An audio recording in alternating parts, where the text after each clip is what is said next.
All right. Oh my God. Okay, I need a moment. Oh my God.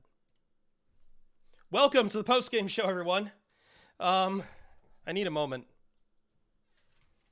I'm not steady. I need to catch my heart. I need to catch my breath. I need to say hello to all you lovely people. I need to adjust the gamma.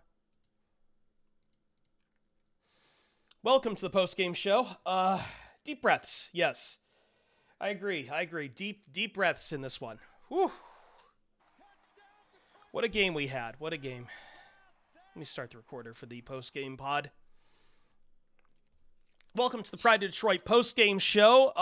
Real nail-biter there. If I had any nails left, which I do not. I am a complete waste after that win as the Lions escape. Yes, we will use the word escape for the Saints game, for the Lions to get out of New Orleans with a win 33-28 after an unbelievable start turned into a downhill avalanche, slowly being pushed back as the Lions then really didn't touch the end zone again until the fourth quarter, thanks to Jameis Winston. And thanks again to the New Orleans Saints giving up the game and really letting the Lions be able to put the finishing touches on everything, on what was an uneven game across the board. I know the blame immediately goes to the defense, and I think a lot of the case here, it is on the defense as to why this game got to be as close as it was. There were many third and long situations the Lions simply could not contend with in any stretch of the imagination, and it continues to become a bigger and bigger problem for the defense to make these critical stops to get off the field.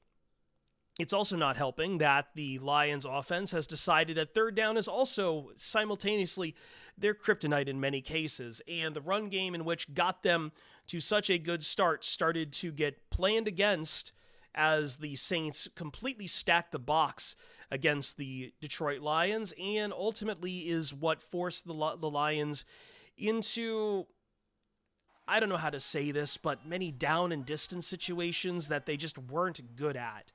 Pass protection remains something of a bit of a shaky issue. Frank Ragnow did leave this game and was downgraded to out, which meant you had a lot of the game with Graham Glasgow under center and Colby Sorsdahl in as a guard. Now, Colby, I think, was a very interesting draft pick.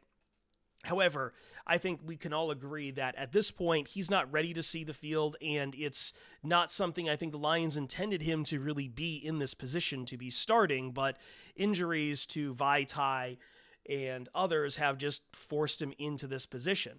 And it also hasn't helped that Jared Goff has struggled to make several throws here, and he finally got one of those big-time throws near the end of the game, and it happens to be a drop by David Montgomery.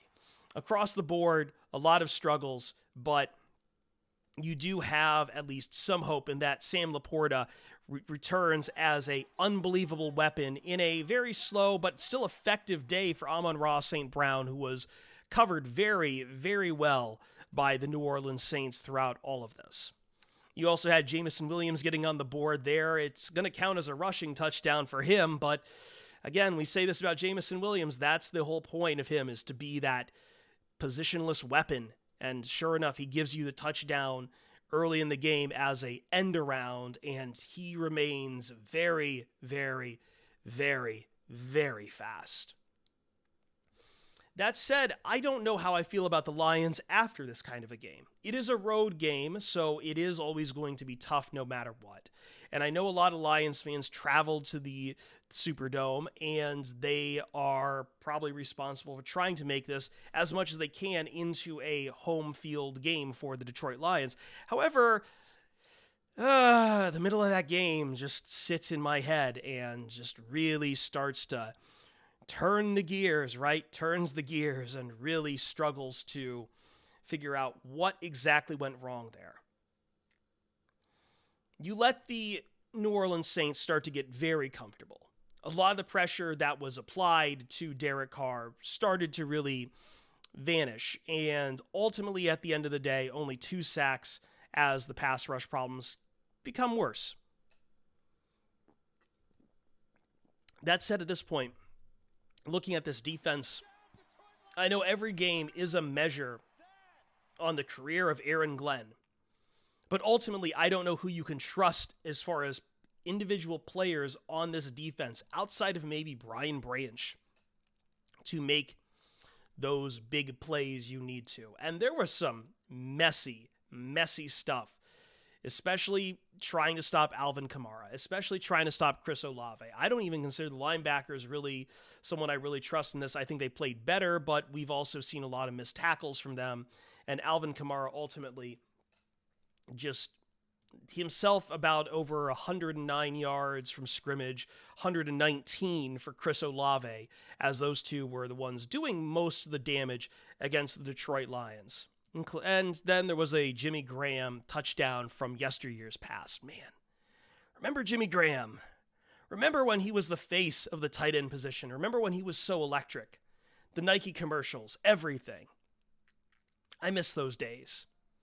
It makes me feel sentimental for those days. The Lions are 9-3. That is ultimately what matters at the end of the day. That said, I was hoping after the Packers game that they'd look back on the last 4 games they had played and think, wow, we probably need to tighten things up. We need to get things together. That's just not going to happen at this point. Part of that is a matter of personnel.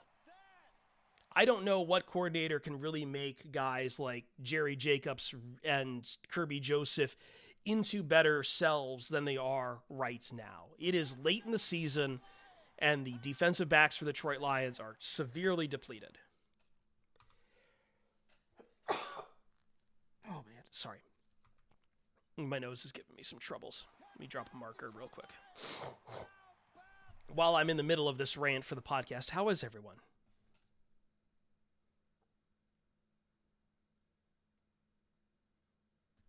Anyway, let me go back to this. A lot of the players that the Lions had been relying on early in the season just simply aren't there, or they have declined pretty well. I was ready for the decline of the Lions defense. What I wasn't ready for was a complete 180, and in basically pretty much everything. The New Orleans Saints came into this game as one of the worst red zone offenses, and they were, for a large part in this game, almost unstoppable in the red zone. The Lions had multiple scenarios where there was 3 in double digits, and the Lions could not figure out what really to do. Now, some of that was kind of hilarious in how it executed. But others was just sometimes from Derek Carr, just quick, clean passes out there to Chris Olave. And it's going to remain a problem. 5 games now remain on the schedule, and the Lions, in my estimation, I think I had them going down the stretch 4-2. The good news is this is one of the ones I was hoping they'd be able to get. But the issues you're starting to have are not just on the defense, but also on the offense as well. Third down calls are getting very bad. The Lions continue to have a script on the offense where even though they are seeing a team like the Saints stack the box to stop their run, they can't help but do short passes behind the line of scrimmage. And Jared Goff, with less pass protection, is getting more and more conservative and more iffy with his decision making, which is part of the deal, the package deal for Jared Goff. You knew that's who he always was. But the problem is that this late in the season, you also want a quarterback who can make those plays under pressure, under duress, and the Lions simply don't really have that. You really have to wait until a pressure cooker situation where all of a sudden Sam Laporta can come and save the bacon, because Sam Laporta was one of the main targets here. St. Brown was targeted 6 times in this game, but ultimately just covered extremely well by the New Orleans Saints. But you would hope there's been some plays where we've seen Jameson Williams loose deep in the back, and you'd hope he'd see him down the field, and he doesn't. You would hope that the Lions' offense can continue to make those David Montgomery up-the-middle runs work. But without Frank Ragnow healthy, that's just not going to happen. You need adjustments on the offense. Because, yes, while the defense is having a lot of problems right now, I just don't see those problems going away just given who the personnel are. The Lions should be more flexible on the offense because you are always going to win this game by your offense. The Lions got very lucky on some of the turnover situations. I'm not sure how Derek Carr just didn't see that he didn't fumble the football. Okay, I guess. Sure, we'll go with that. And ultimately putting Jameis Winston in the game is ultimately what helped the Lions win that because Jameis Winston can't throw the football. He can't read a route developing. He doesn't know what's going on. And ultimately, he did what Jameis Winston did best, which is on a 4th and 6, he tried to look for Olave before Olave had even run the route and threw it dead. Lions able to take over. Viper of Death being the one to help you nail this thing shut. You get the win. And ultimately, that's what matters at the end of the day. But we continue through every game to say the Lions need to start making some adjustments to really get this home because we're getting into the business stretch of the schedule here. You're about to be going on the road against the Bears. You're hitting a Broncos team in prime time that's on a very good stretch for them, and they're trying to make the playoffs. And then you've got the 2 of 3 against the Vikings with the Cowboys sandwiched in between there. It's another win, and the Lions are 9-3. They've met their win total from last year with 5 games to go. But the overall sentiment is, hey, when are you going to clean this up? When are we going to see the Lions ultimately playing at that level we saw them playing at the start of the year, where this wasn't such a struggle down the stretch when you were playing the Packers on Thursday night, or the Falcons, or the Panthers, where you could just sit on a team and dominate them by the tempo of your offense. Because that's ultimately what's breaking more than the defense coming down to earth. And yes, the defense is the major point. The defense is playing like one of the worst in the league, but I don't know how many weeks we can keep saying that with me also saying, I don't know where that hope is on the horizon for the defense to get better unless everyone just starts playing out of their mind again. Rather, the identity of this team has been on their offense. Their offense just isn't doing well in stretches. You got out to a really good punch in the mouth to start this game, and then you just kind of drifted for about 2.5 quarters. What I'm saying is, in that middle period, the Lions offense cannot keep drifting. We'll have more on the POD cast later. This is going to do it for the Lions postgame podcast portion of our postgame coverage. Stick with us as we're live on twitch.tv/Pride of Detroit and on YouTube at Pride of Detroit. Until we get the POD cast rolling, we'll see you Starside. Oh my God. I've been wanting to hold back a sneeze. Excuse me for a second. We're going to keep live here. Oh my God. I'm still coming off this. Should have taken a Mucinex before I got started or something.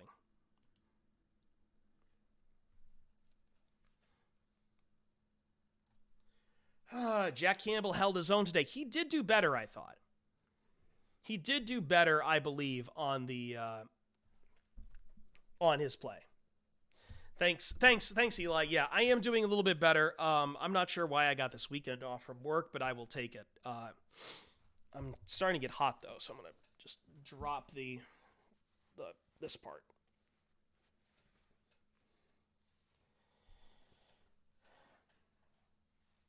I think you're allowed to say that, like, I don't think, whatever. What's going on with the Colts now? Is it weird? Oh, it's an overtime. Okay, nice. Sorry, I will try to get up with chat. I know there's been a lot that's happening. Yes, I've been sick. I've been quarantined and trying to keep my head straight.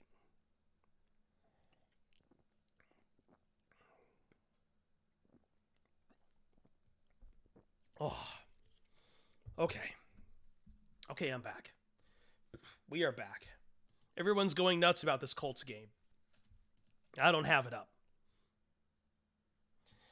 Let me edit a couple things here. You might hear me editing. Detroit Lions are severely depleted. All right, let me take that part out. We're going to do some live editing here for this podcast so I can throw it up on feed.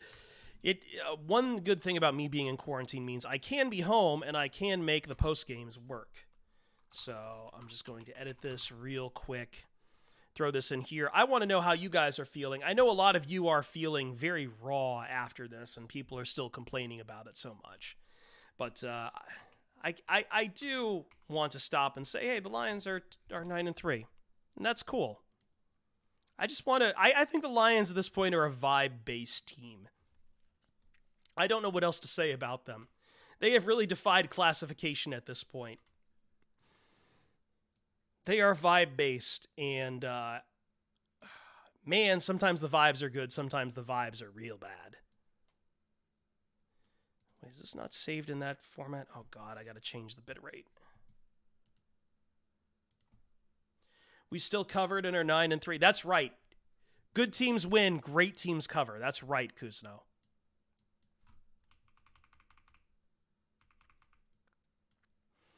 I think that I just wish that people would hold on to their britches a little bit better in the middle of the game. It is getting very doomer, and I've seen some people using words they really shouldn't be using. Like, I understand in the moment you're frustrated, but like, man, I don't know. I think this team can fall out, but I'm never going to use Lionsing like I know some people want to use. It reveals a spoiled nature, I find, that doesn't appreciate how far this thing has come and how long a season can go. I don't want to do the fraud thing either. Like, I think the thing is, and I understand why you would say that, D-Mill, and I am sympathetic to that, but I think some teams just have better different parts, and I don't know. This team has always kind of turned itself around into a interesting team in December. So I want to say spoiled feels like the wrong word. I'm going to say spoiled. I don't mind calling Lions fans spoiled. They're spoiled. They're spoiled. They're spoiled. We did this last week where like one loss to the Packers had everyone screaming over and over about this team. Like this I had fans who were thinking that this team wasn't going to win another game. Like, just ultimately just like, what are we doing? Like, you get one good taste near the end of the year and it just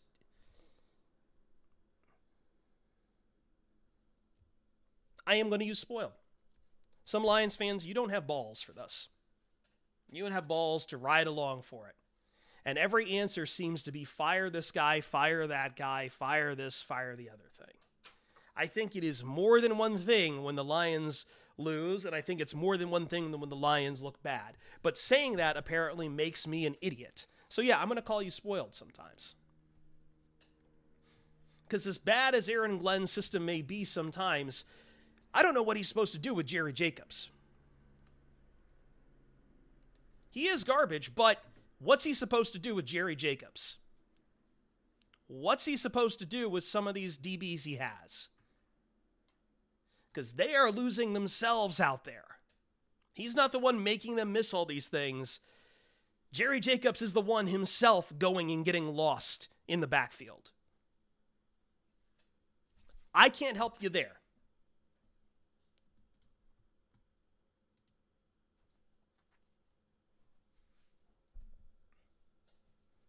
You ain't got pass rush up front. Like, you got the personnel, you certainly got the talent to do it. I can't help you there. The guys are missing tackles nonstop. I can't help you there. So yeah, I don't have a lot of faith in Aaron Glenn's system, but at the same time, I also know that individual players have to clean stuff up too.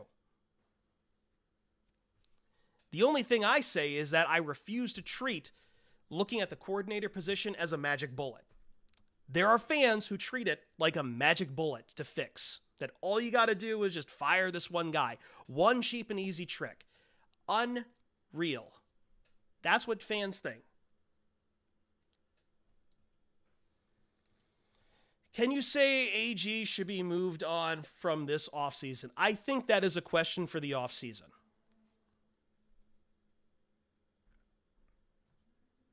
Ultimately, I think that's a question for the offseason. It's not something you talk about in season.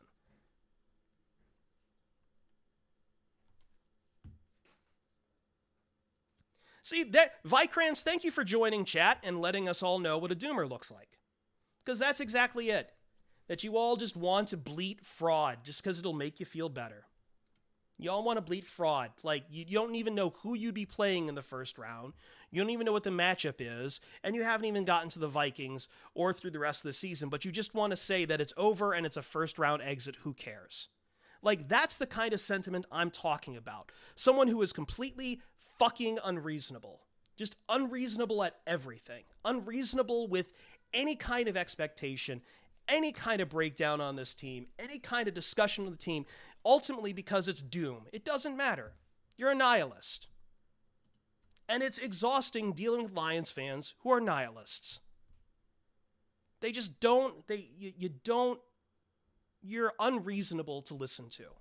You try to bring down everyone else around you for it. And it's just, it's exhausting to listen to. It's fucking exhausting to listen to.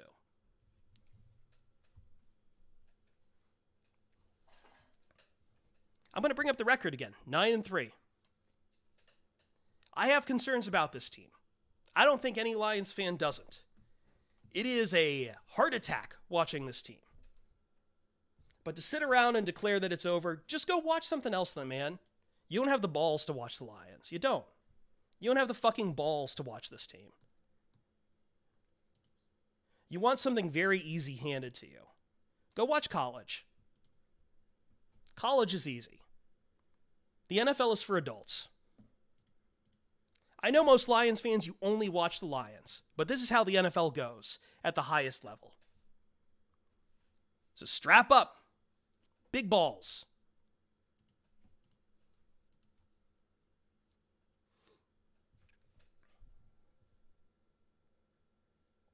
SOL fans want to lose because it's easier to lose all year than to lose in the playoffs. Yeah, you have to put your emotions on the line as a fan. This is the high wire act every team gets to do when they are a contender. You get called a fraud on the week because most of our media doesn't want a very quick, and they want a quick and easy answer and want to know who the one team is they want to watch. Because likewise, like fans, they don't want to spend a lot of time trying to figure that out. So week in and week out, the narrative repeatedly changes. And no matter what, no matter how good or how awful the team is, once you come to the playoffs, it is a one-and-done situation. And the best teams don't always win in one-and-done situations. Ultimately, you don't even know who you're going to be playing in that one-and-done situation. So to even sit here and talk about the playoffs, but playoffs seems ludicrous. If that's where you want to, jump around to, be my guest. Be my guest, but I'm not going to share a beer with you. Back-to-back winning seasons for the first time since Jim Caldwell, baby. This is the bar we are talking about here. And yet, all I hear from people is, it doesn't matter, we're heading for a first-round exit. I want to sit here and celebrate this win, and I also want to break down things that are making this a very scary situation sometimes, and why I'm getting heart palpitations in the middle of these games. And all y'all dumbasses want to talk about is whether or not there's going to be a first-round exit. Get the fuck out of here. Go watch Michigan. Go watch Michigan. That's the only team you deserve, a team that's going to get sent back to the Stone Ages when the NCAA comes down on their ass. It's the only team you deserve. You don't deserve the NFL.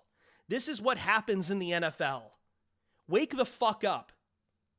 This is big boy football. We don't do dumbass fucking style points. We don't do committees that leave out undefeated teams. We don't do this bullshit. This is big boy football here. You don't get to just roll over Little Sisters of the Poor every week.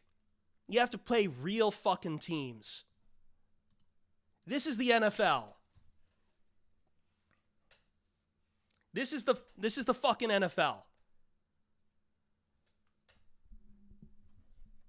I've been doing this a couple weeks now, Crimson King. I don't think it's good for me. But I am an NFL fan. And I think that a lot of Lions fans, especially those who are clinging back for the doom, you're not ready for the NFL. You're not. You have to ride this insane school bus out. You have to ride it out. We're going to break it down, and that's what we do on the PODcast. We break down why Jared Goff ain't throwing well. We're going to break down why this defense ain't doing well.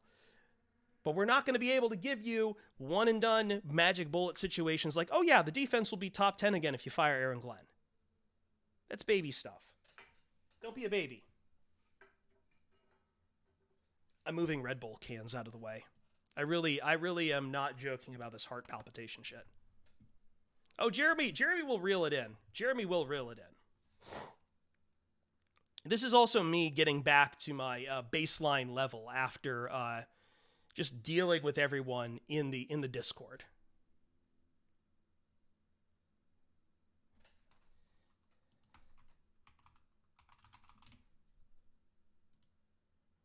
What are these watch streaks? One more stream until extra. Oh, okay.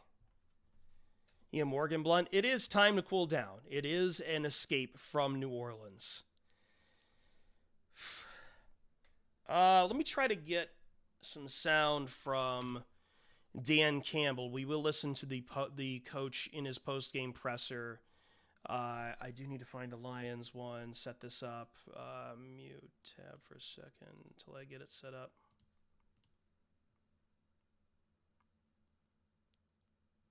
Let me set this up real quick. We'll get you to Dan Campbell. He's got plenty of thoughts, I'm sure, after this. Some more coherent than mine. Some that people will try to call BS on. So, let me see. Desktop. Okay, so it goes to that one. Right. Win. It's not easy to come in this place and win. That's a prideful team.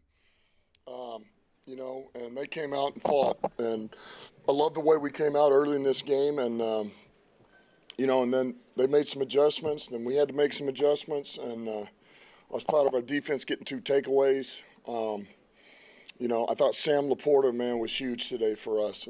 I thought he was he really, really made some huge plays. I thought we did a great job taking care of the football. Got 2 takeaways on defense. That's got to be our recipe. And I thought, Goff there at the end, that was a critical pass, and Reynolds on the catch. So just a number of things.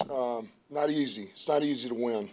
But here we go, man. We got 9 wins with 5 to go. Speak to the confidence you have in Goff in that offense, in that situation to throw on 3rd and 7, throw on 3rd and 9, and then Laporta and Reynolds to come up with those big catches too. Yeah, absolutely. And that's our guy. That's what he does. Line was protecting well today. And Laporta was, I'll be honest with you, I felt like we were getting some separation now in areas, and Laporta was really showing up, and there again, like I said, Reynolds, made a heck of a catch there. So look, in the critical moments, our offense finished it out for us. Managing that lead, getting out early like that, is there any cause for concern about the guys just staying focused, even when playing with an early lead? No, it's like, man, how often do you just get to come out and it's like, man, bam, within whatever that was, 7 or 8 minutes, you're up 21-0. We had some things that we wanted to do, particularly offensively and defensively for that matter, and we had a good feel of it, and they made some adjustments.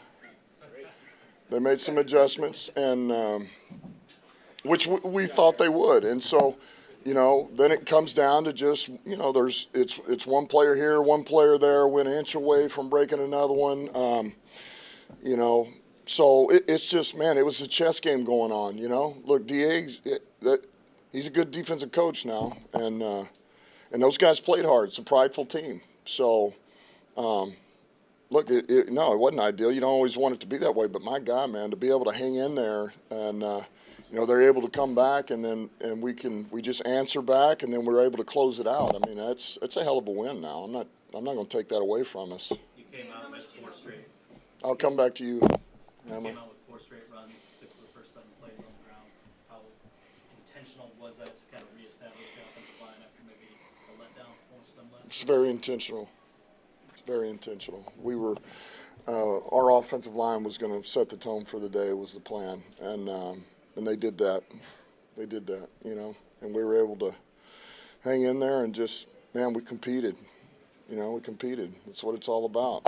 You're in the month of December. Here we go. That drives the third quarter. I'm sorry, Hammer. Oh, just anything on Frank? Nothing. We won't know.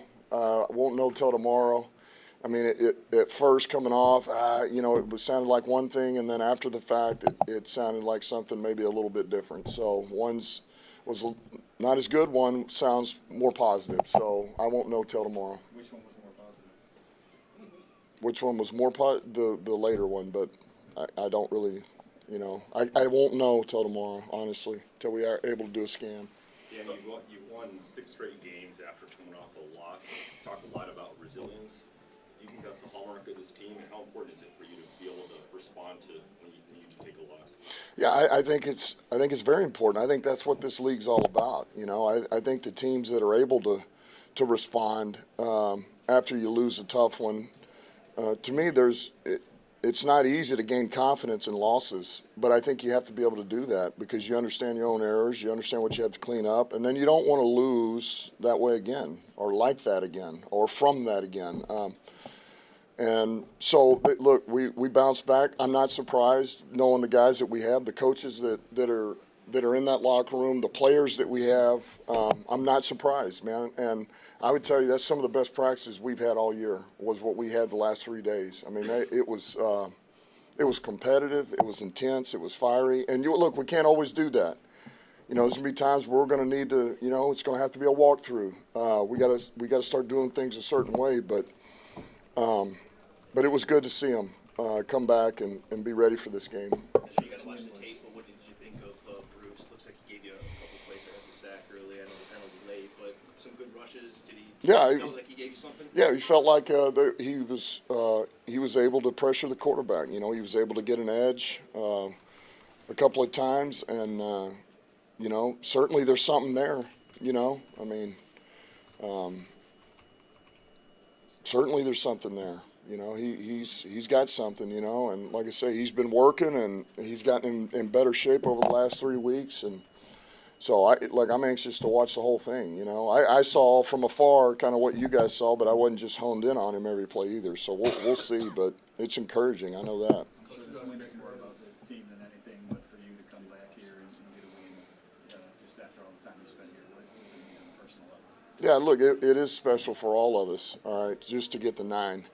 That's the next one, man. These are not easy. But, yeah, it feels good to come back here and, for AG2 to come back to, where we had a lot of success, a lot of winning in the Superdome with a lot of the coaches are still over there and staff and Mickey and those guys, and then a number of the players, man, Cam and AK, Taysom. I mean, I can go down the list. McCoy, Ramchick, all of them. And I got a lot of respect for those guys because I know what they're about, man. I know how they're wired, which is also why it's special to come out with a win because I know how hard they fight and how prideful they are. So it was good to come back. But, man, all I know in the Superdome is winning, and it feels good to win, It feels good to win.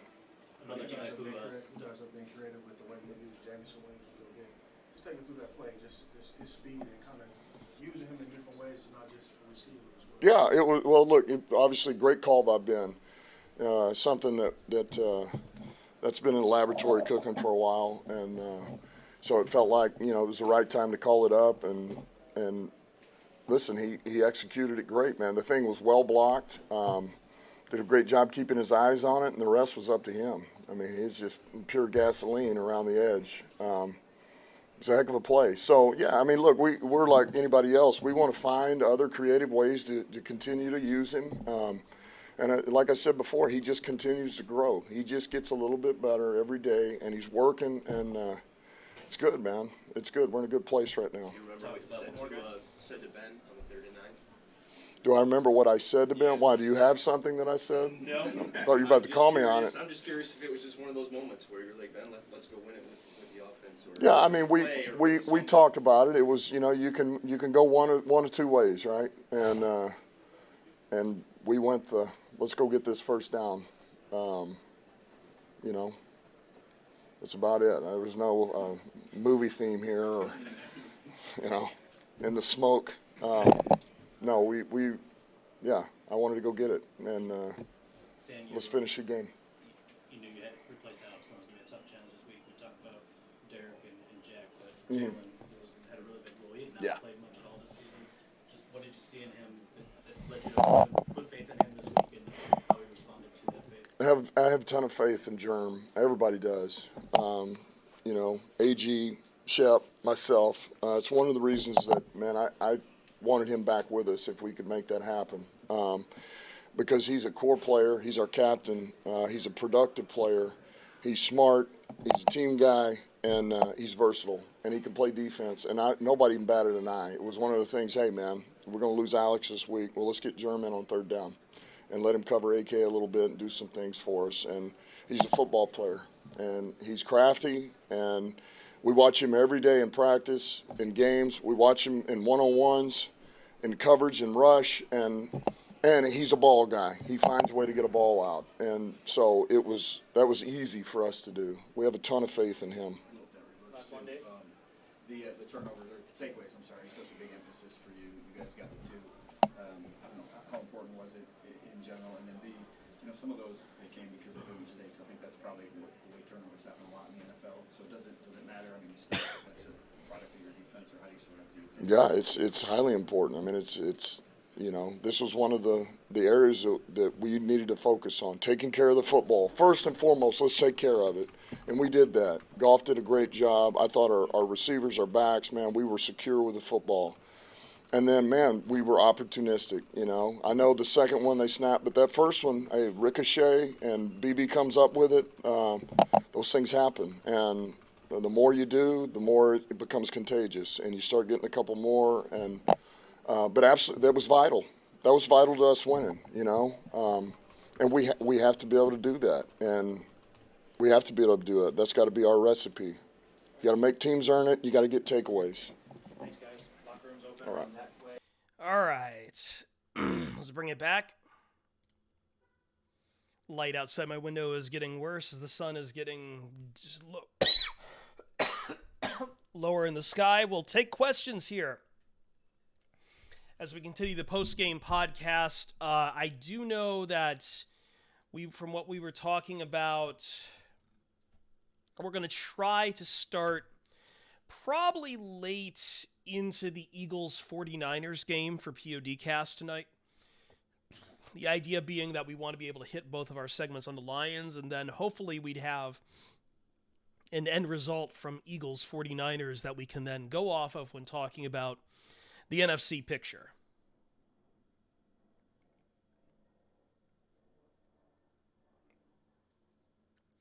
Did Montgomery look a little bit slow today? I think Montgomery looked about his same speed. It's just he's not getting the same kind of blocking from the offensive line.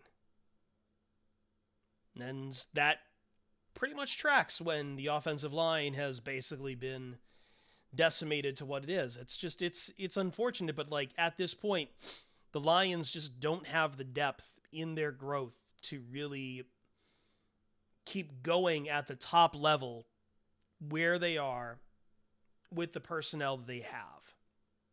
Ragnow getting hurt killed the run game. I agree, Wild Brooks. I also think that the Saints really sold out to stop the run from the Detroit Lions. It almost became too much of a product of how the Lions ran the ball down their throat to start this game that the Saints retaliated by then just stacking the box.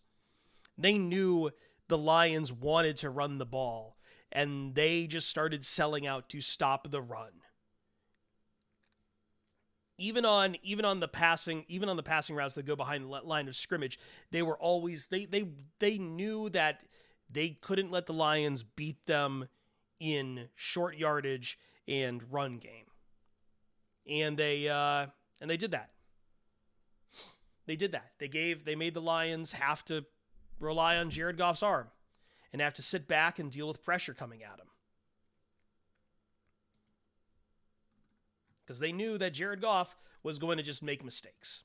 And they knew that this offense, just out of rhythm, out of tempo, was going to have problems.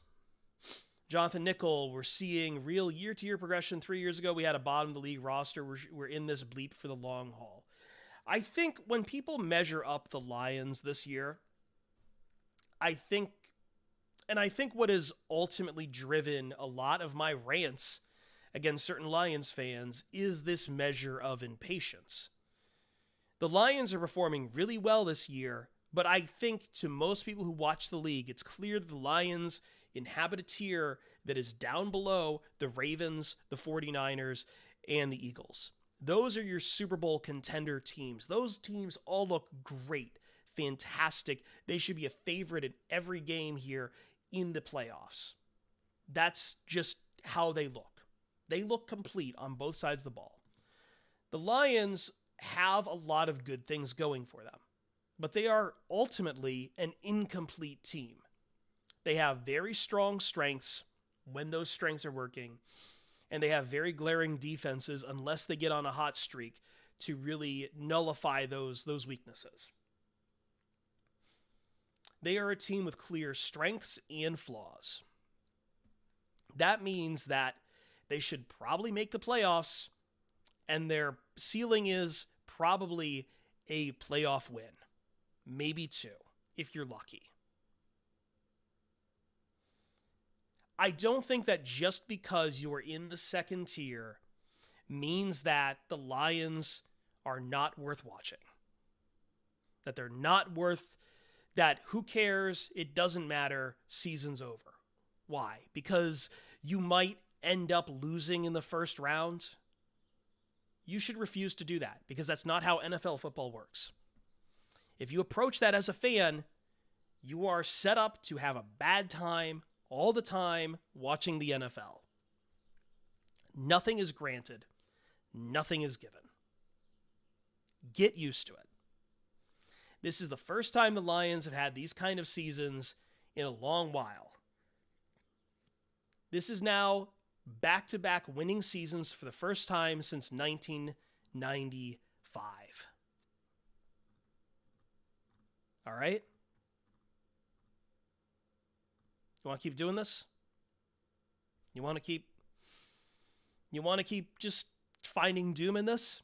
Then you're just going to be unhappy. And I'm trying to help you be happy. Because my only solution for you to be happy is go find another football team to watch. I'm trying to help fans be happy. That's my belief. Now, for us who want to sit here and talk about the Lions, these Lions have clear weaknesses, and they have clear strengths. The problem in this game comes when some of that strength starts to really fall apart. So when the defense doesn't do well, sometimes I might downplay it a bit, because sometimes it's like, okay, I know that the defense is going to be crap. They went 9-7 in 2016 and 2017. I'm not sure about... Was that... Wait, 2017?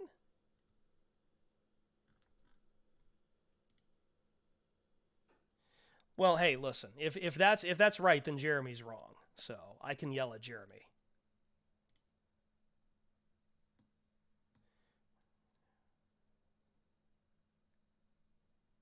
Yeah, they went 9-7 there. Okay, then I can yell at Jeremy later.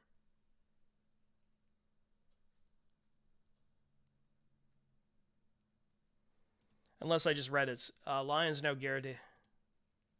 Oh, just the second time since 1995. Never mind. I won't yell at Jeremy. I'll yell at myself. Enjoy the effing 9-3. Yes. Yes.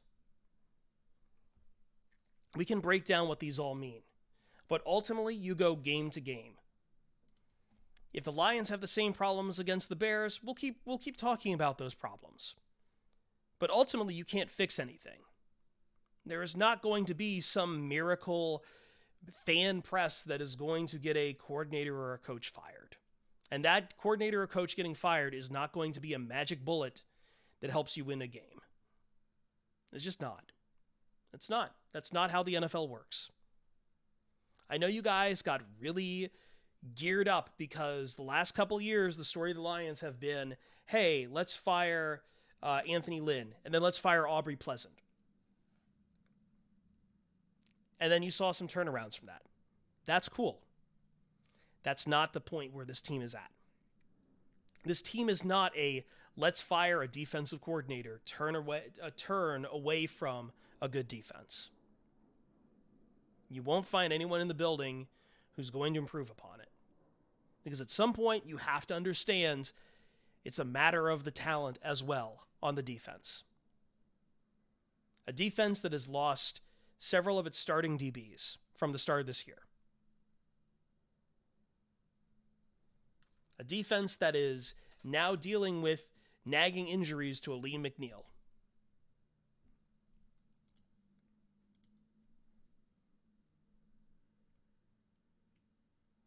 Our offense is awesome. The offense is having troubles too, though.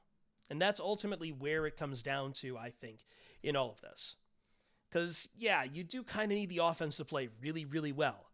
And there's been a lot of series now where it's clear the Lions are struggling to find a tempo they can't get into. They're trying to find a rhythm.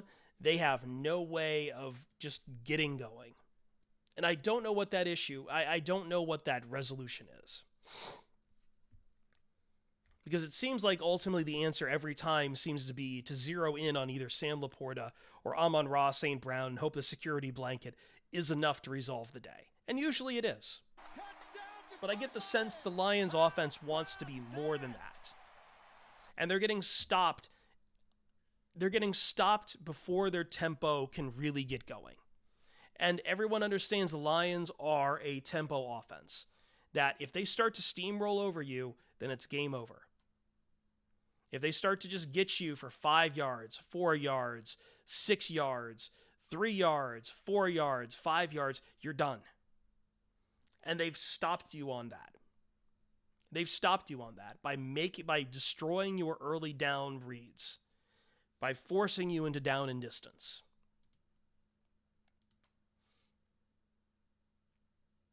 I know they're the number 2 offense in the league. But at the same time, those stops can't happen either. We all see those particular drives. I hate to keep putting it on them at that point. But I think those fixes to the offense are easier to attain than fixes to the defense, which just aren't coming. I hate to keep throwing it on there. J-Mo will be that guy. J-Mo is looking better and better every week.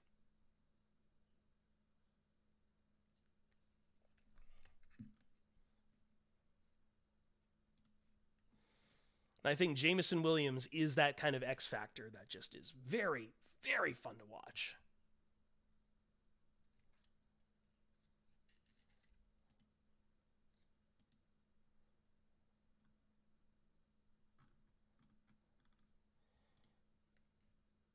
Offense-wise. See, but again, you guys are going from a statistical point as far as like how many yards are racked up and all that. I'm going from a point of I'm watching the game and I can see when their tempo is thrown off. And I can see when Jared Goff starts to look really spooked up and suddenly they can't run the football. And I refuse to be gaslit out of this crap. I saw what I saw on the field. They're having trouble on offense as much, and it's just into everything else. There were plenty of drives where they really needed more. They could not just be getting off the field on a 3 and out. They had several 3 and outs in this game at really bad times.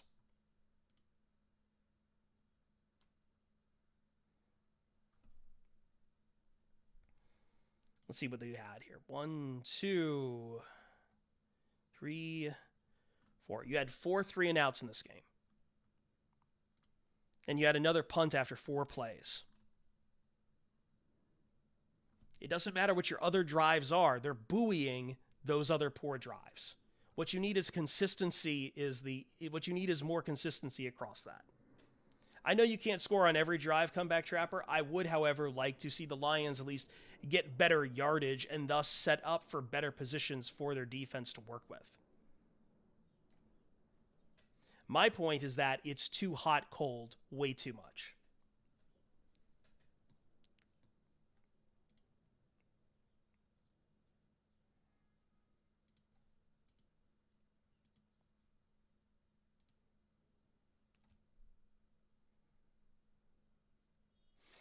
The offense definitely either has really long drives or really short ones, which leads to high scores and poor ball control, which is a thing they want to emphasize. Yeah, I am just asking that those short drives and say those are a problem. Those are a problem. The defense not getting stops on 3rd and long are also a problem. I'm not again, we have to take this as a holistic approach. And if it sounds like I'm talking about the offense more than I'm talking about the defense, is because I don't know what else I'm supposed to say on the defense at this point.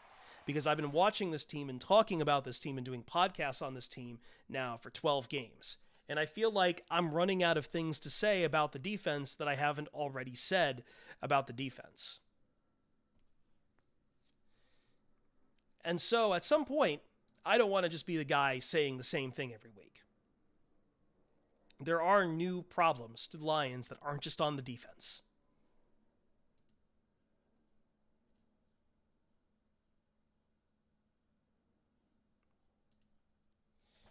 Well, again, we can take away some of those points because part of those was basically set up by one of those touchdowns was basically set up by a short field off an interception. So let's credit that to the defense.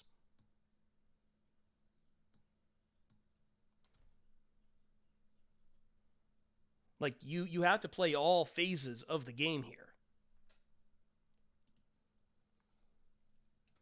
And to be honest, I didn't even get to that ridiculous penalty.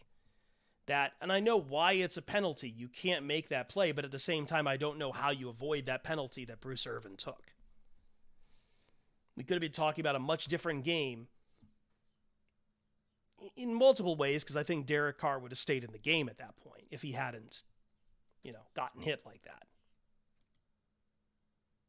Bruce Irvin was very promising. At his age, I'm fine with it. I didn't really get off him just because of the penalty.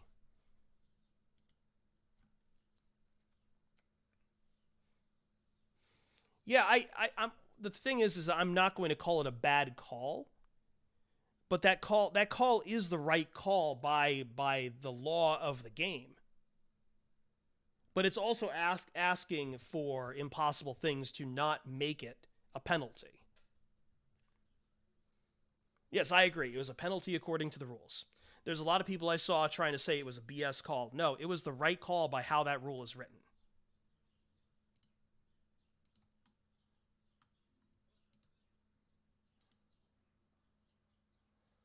Hutch is really struggling to get home, and it's just... Carr did get injured on the play, so it's hard to argue with the rule there. Maybe, but I also think that Carr could have gotten injured on a perfectly legal play, too.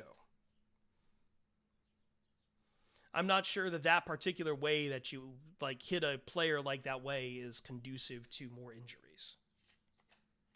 But whatever.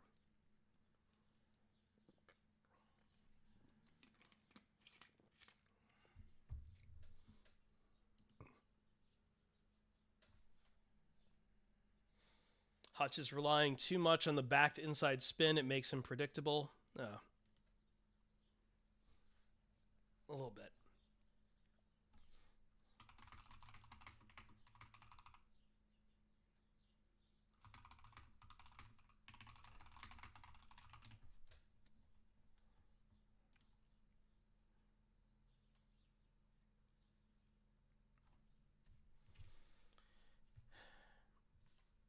Hope that sideline official is okay. Oh, God, I don't want to even think about that.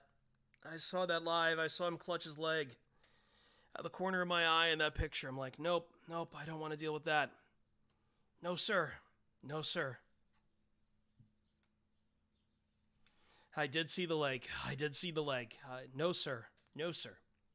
I'm good. No, sir. Ugly, ugly injury. That's kind of a nightmare for a lot of those guys on the sideline. Those guys are not mega athletes like those who are taking the field. They do yeoman's work out there. Not the kind of injury you want to see. Brutal. Just absolutely brutal. All right, we're going to take a few more questions, and I think I'm going to take a little bit of a break before we do PODcast here a little bit after 6 p.m. This is the real post-game, Flint. What you're going to get later is PODcast, but this isn't post-game. This is post-game. Let's see, what else happened in the NFL today? So apparently I need to go back and watch the Colts-Titans game because that was funny. By the way, whoever had Chargers minus 5.5 over the Patriots and won it on a 6-0 game, feel good about yourself today. Treat yourself.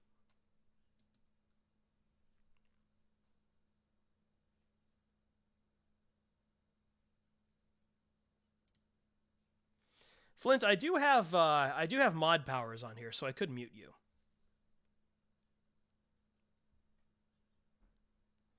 How about the Cards beating Pittsburgh? That hasn't gone final yet, has it? No, it hasn't. Cardinals do have the ball, though, at the 2-minute warning. 24-10.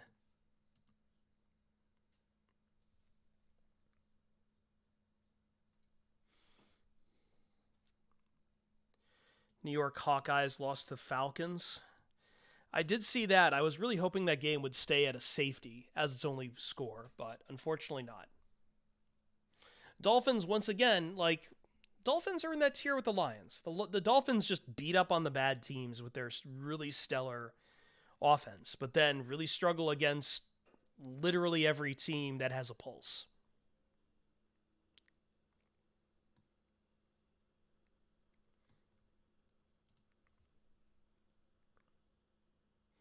Aaron Rodgers is not coming back considering the Jets record. He never was going to come back. It's just the dumbest thing I've ever seen. This idea that, I'll be coming back. What it is exactly what it is. Looking for attention.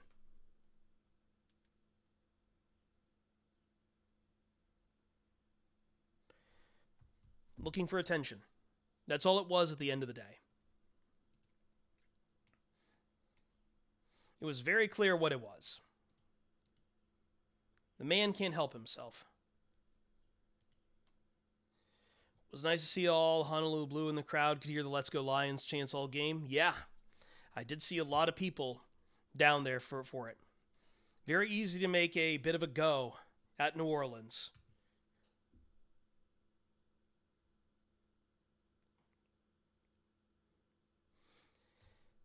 Last word to Pat Man here, and then I'm going to shut it down for about a half hour or so until we come back or about an hour or so before we come back for PODcast.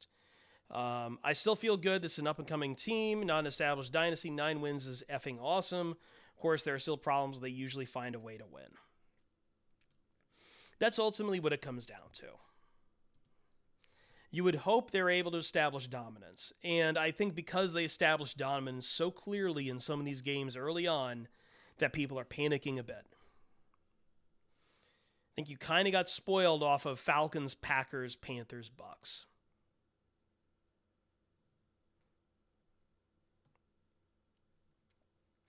You have to find different ways to win in the NFL.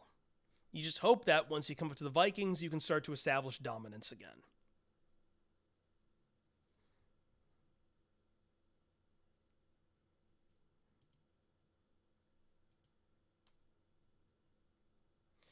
How many points do you need to be redeemed to get you straight in that lampshade in the back? More than you will ever have. Like, what kind of bullshit is that? Shut up. It's my home you're talking about. Like, that lamp gets moved around a lot, and I had it in my bedroom because I've been sick and working from the bed. You just want to be a stupid clown about it. Yeah, go. Unsubscribe. Do what you got to do, man. Don't be an idiot. Want to shit on someone's living spaces? Like, fuck off. I know you're trying to be like clever or something. It's just not. It's not clever. It's not. Shout out to the first bite guest being right about Laporta. JMO cost Jeremy $30.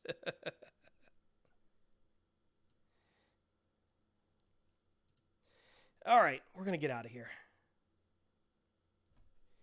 We will take a bit of a break. I've got some texts rolling in from someone here. And yeah, we'll be back here after about 6 o'clock or so. Try to get on with PODcast. We'll have Jeremy, we'll have Ryan, and we'll be able to just steamroll along. Catch you guys a little bit later.